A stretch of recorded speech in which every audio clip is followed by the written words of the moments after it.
To celebrate Oklahoma's first 100 years as a state, the Metropolitan Library System has asked George Nigh to share some fascinating stories about this great place and its people.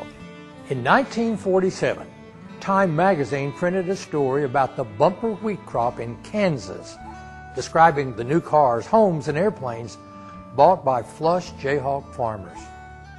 Oklahoma farmers had a good crop too, Time said, but they were giving their surplus to feed a starving Europe.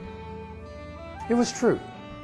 Earlier that year, a mission group called Church World Services asked a grain co-op in Enid to help them help Europe.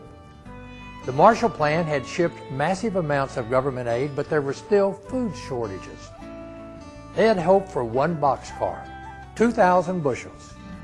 But grain official Edward Puckett thought more could be done.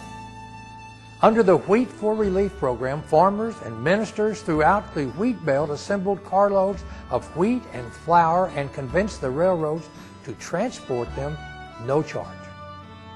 That Time article also caught the notice of national radio man Drew Pearson, who called for a friendship train that would chug across America, gathering goods for our friends overseas. It became a national phenomenon, and crowds gathered at stations across the country to contribute as it passed through. And when the train pulled into New York Harbor around Thanksgiving, it had 700 cars.